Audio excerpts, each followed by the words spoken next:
And there you go.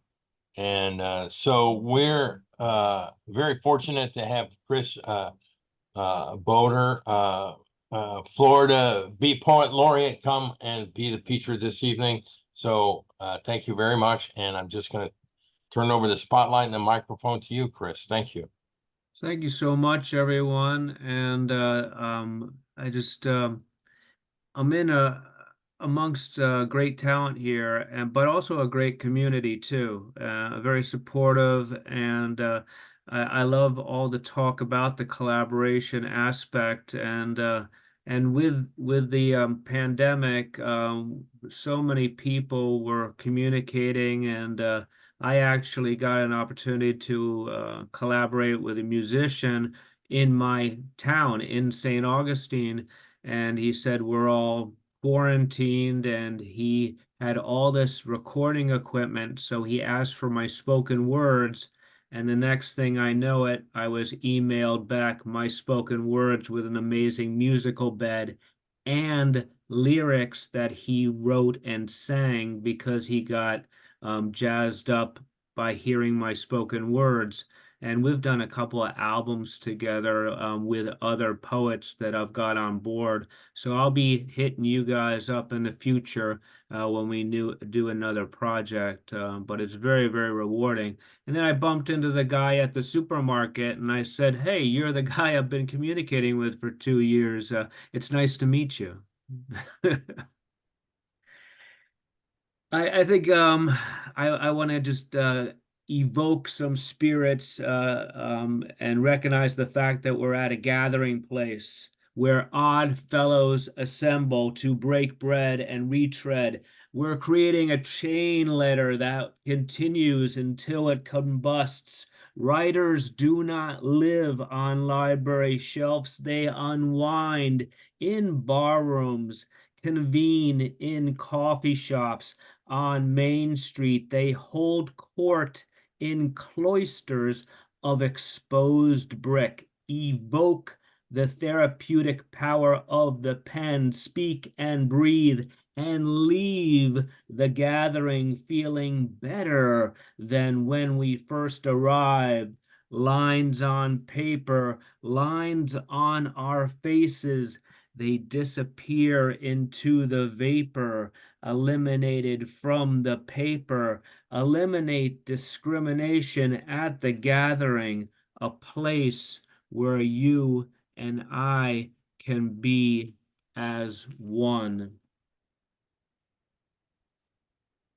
So the cool thing about Florida is that Jack Kerouac actually spent the last 12 years of his very, very short life owning two homes in Florida, one in College Park, and the other one was in St. Pete, where he bled out in the St. Pete Hospital and died an alcoholic death.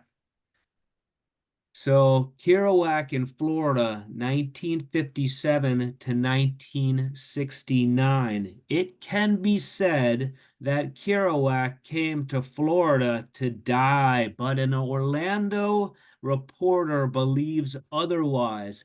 Kerouac came to live alive in the Sunshine State, enjoying the sunsets far away from his Massachusetts hometown, always by his mother's side. He was a masterful manuscript maker who was committed to be his mother's caregiver. The king of the Beat generation took a detour and moved to Florida to live in a small two-room College Park cottage with his mother in the other room. He wrote the Dharma Bums while sitting in bathtubs full of ice water. Then he died 12 years later, hemorrhaging in a St. Petersburg hospital. A shot of Jack across the armadillo landscape on the roadkill, his spirit alive in the aroma of orange blossoms, in the sound of pounding typewriter keys, in the humidity of last call humiliation, returning each night to the drawing board of a writer's roll-top desk. I still miss David Bowie in this brand new year of a brand new world where leaders are elected with rocks, paper, scissors, and sticks. Playground bullies stoke the flames of new politics. I believe that peace can be the grease that can lubricate the wheel. Downsizing is my resolution, another discarded belonging. I keep longing to reclaim the magic, learning from lessons tragic, revive the times when I felt most alive. Scary monsters of this new day, David did not pass away. The Starman just went home. But where am I? Pandemic puzzle piece person. How do I fit in? Where is my place in a world without plans? Reading my own obituary. That was a shocker. I woke up this morning on a tired Tuesday, made a cup of coffee, and braved the elements to retrieve the weather newspaper from my doorstep. At my well-worn chair, I sit, unfolding the newspaper to discover my own obit. Driven to extinction like the dodo, extinct like the smooth-hand fish, extinct like the northern white rhinoceros, extinct like the passenger pigeon, extinct like the golden toad, gaining enough insight to incite a riot. Wrap up this fish in newspaper, I'll buy it. Soon I will sink into a pit, admit defeat, and quit. I do not deserve to be treated like this. I've been pushed into the abyss. Poets are just people who take notes on the universe.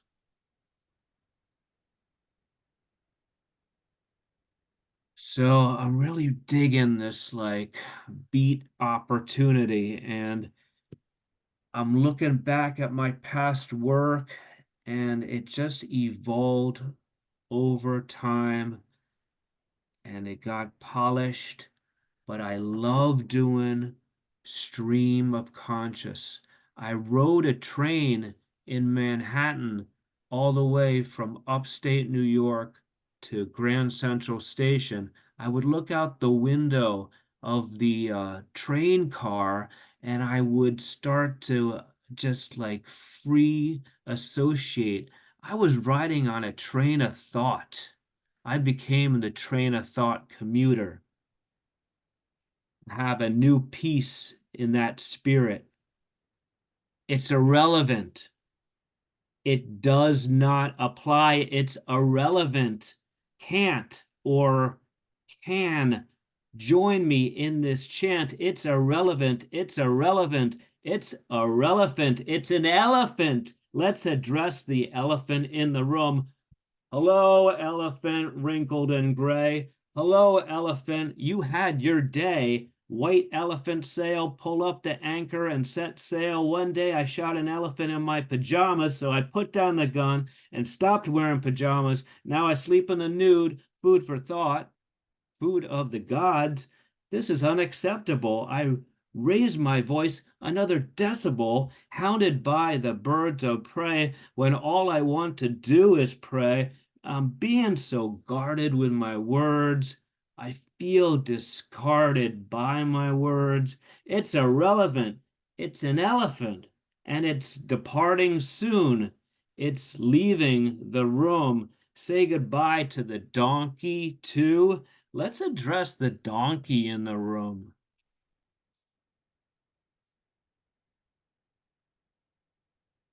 Can you imagine what happens when a poet goes to the dentist? I hope that the dentist understands that I don't enjoy torture. I don't really like pain. I just go along with the game because all I know is all about aggravation. And when I'm there, chained to the chair, saying I'm okay and acting all cocksure and cool, it doesn't mean that I'm getting off on the pain or that I enjoy pain. I just deal with the pain. And when I sit there in the chair, deep down, I still feel the pain. Every day I suppress my pain. So feel free to drill away, chip away at my decay, because pain is a familiar friend. I've been thinking a lot about like place and how it relates to where we are, who we are, nurture, nature. So this piece was recently published in one of Debbie's beat poetry anthologies. And actually, this particular poem was set to music too. So, this place. It's amazing how life can change with one word.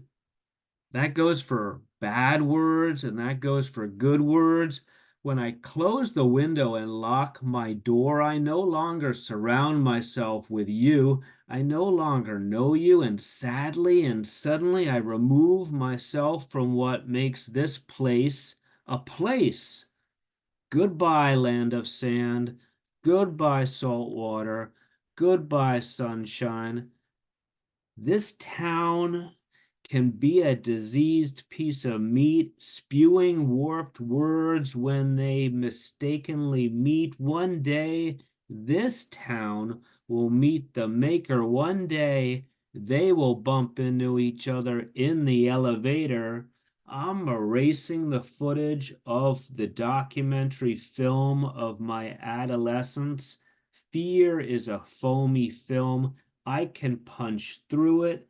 Fear is a foamy film. I can walk through it.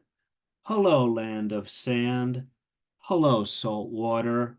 Hello, sunshine. My my father actually left Hungary in 1956 during the Hungarian Revolution. He was like 20 years old, and the country had been communist for 10 years, and the students were uprising and they were sick and tired of communism. And so the Russian tanks came in, stormed Budapest. They opened up the borders, just like what's going on in Ukraine, and told all the Hungarian citizens, it's going to be communist still. If you don't like it, leave. And my dad just left. He didn't get a chance to say goodbye to his mom or dad, and walked over to Austria and got a refugee scholarship in Stuttgart, Germany to study, then got sponsored to come over to Ohio. So I got a couple of poems, like poems for Otto.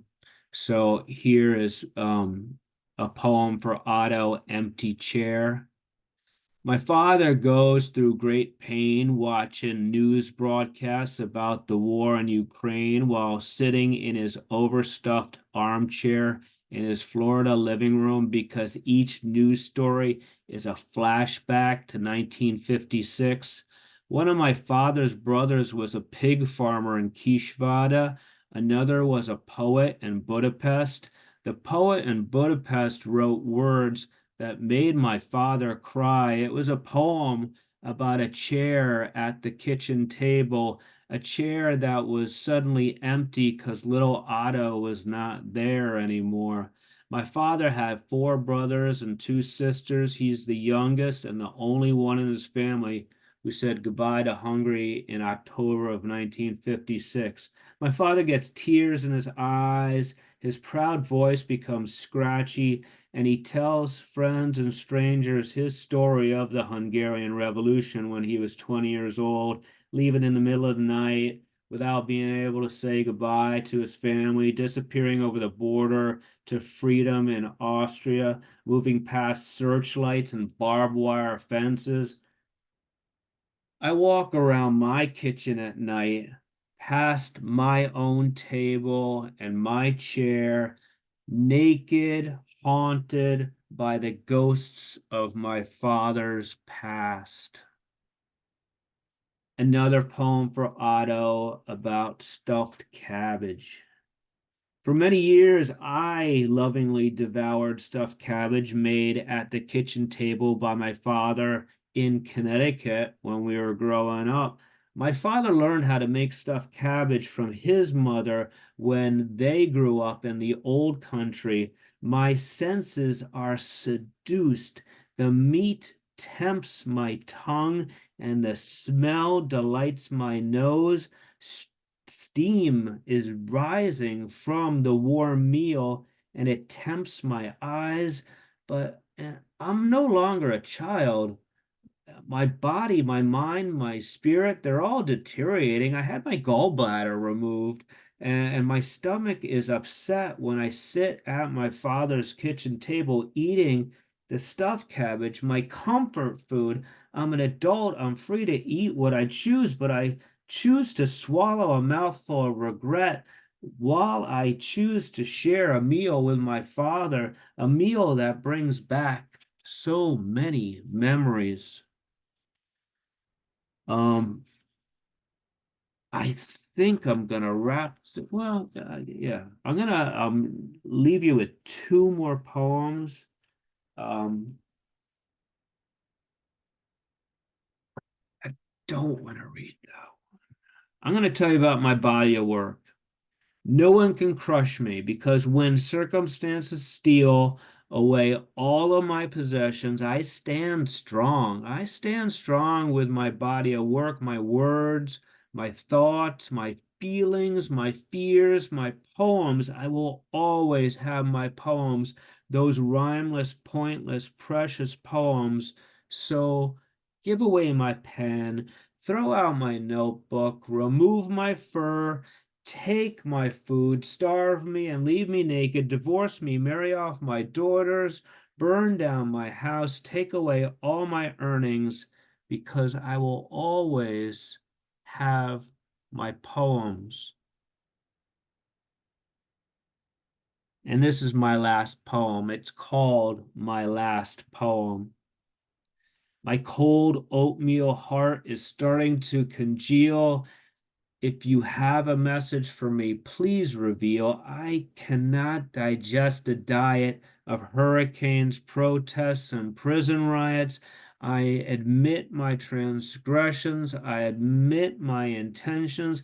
I count my blessings while you start undressing. With black magic markers, I write words on your back. I plead for protection from a blitzkrieg attack. Exhale a final breath. I move closer to my death. We kiss each other through a mask. I have just one more question to ask. Suddenly, a bomb blast. I'm bleeding out fast. This unfinished poem is my last. Thank you, everyone, for your patience, and thank you for this forum. I really enjoyed this.